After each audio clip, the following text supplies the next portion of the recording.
Good afternoon, everyone. I welcome you all to Endless Learning, and today we are going to start our new unit, that is the concept of quality and quality in education.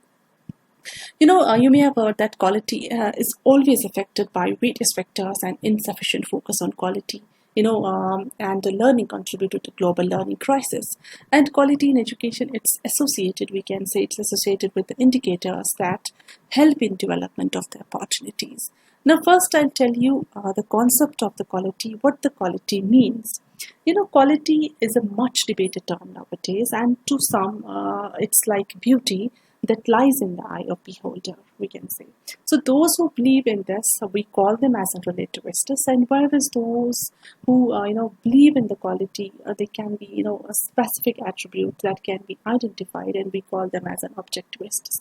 So the word quality, it actually comes from a Latin word qualis, which means what kind of, and with the variety of meanings and connotations, it has been referred to as a slippery concept. And then the BSI, that is a British Standard Institution, they define the quality as the totality of the features and characteristics of a product or service that bear on its ability to satisfy the stated or implied needs. And this definition was given by BSI in 1991. Then Green and Harvey in 1993, they identified the 5 different approaches to define the quality. And first approach was, they defined the quality in terms of the exceptional, like exceeding high standards and passing a required standard, we can say. Second, they defined it in terms of consistency, that is, exhibited through zero defects and getting the right, the first time, that is making quality a culture. Third, they defined it as a fitness for, which was a fitness for purpose. That is the meaning the product or service meets the stated purpose, like the customer satisfactions, customers, specifications as well. Next, they defined it as a value for money. That is, through efficiency and effectiveness. And fifth, they defined it as a transformative.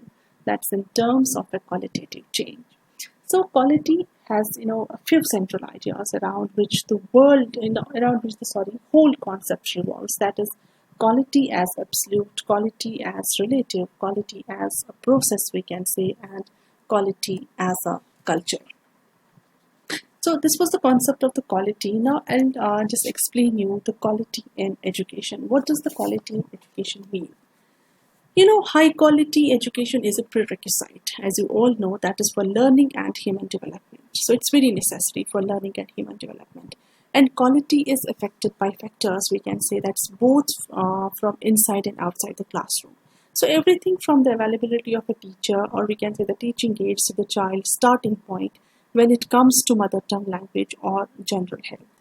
So since 2000, strenuous efforts have been made to include the more children in schooling.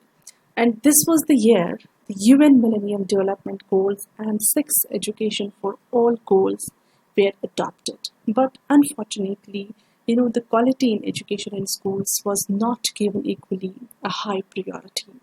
So that was, just very unfortunate. So insufficient focus on quality and learning contributed to what is, we can say, a non-referred to as a global learning crisis. And a greater number of children, than ever before, they attended this school today. And but many do not even actually learn the basic skills during their schooling. So in addition to ensuring that all the children are guaranteed schooling, it's vital that schools offer high quality education, right? So this is the major challenge in developing countries. And if the parents feel that the school has a little to offer that is relevant for them, their motivation for sending their children to school will be lowered. Now, there were some common challenges for the educational sector in many developing countries, and the first challenge was, a very common challenge was, there was a shortage of qualified teachers, and there were overcrowded classrooms, and there was lacking of teaching materials, and the curriculum was very poor, its quality was very poor, and and the teaching was done in the second language, the teaching in another language than the student's mother tongue. So by investing in high quality education, each individual child can be given, the opportunity to learn and develop. And one of the foundation of economic development and the struggle against the poverty is that all children have the opportunity to attend the good schools, right? And research also suggests that ensuring high quality education is one of the most effective instruments for ensuring the democracy and good governance in the country. Now, the quality in education, it determines actually how much and how well the children learn, and the extent, we can say, to which their education translates into a range of personal, not only personal but also social and developmental benefits, right? And education, we say that it liberates the intellect. It not only liberates the intellect, we can say in a way like it unlocks the imagination, and it is the fundamental for such self-respect, right? So education, we can say that it's the key to prosperity, and it opens, a world of opportunities, making it possible for each of us to contribute to a progressive and healthy society.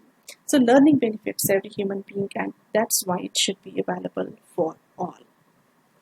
So now quality in education, it also provides the outcomes that are needed for the individuals, not only the individual but also for the communities, but also for the societies just to prosper, right?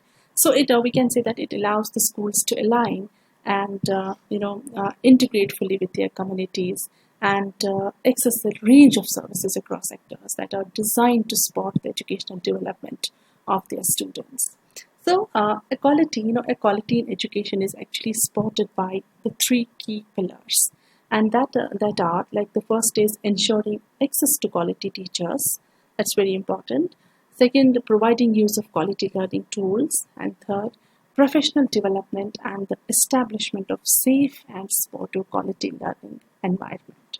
So this was the concept of the quality and the quality in education. So thank you so much. I hope you have understood today's lesson. So I'll see you soon again. And if you're new to our channel, please do, if you like the video, please do like the video, hit the subscribe button. And if you're new to our channel, please don't forget to press the bell icon so that you may never miss the new videos. Thank you so much.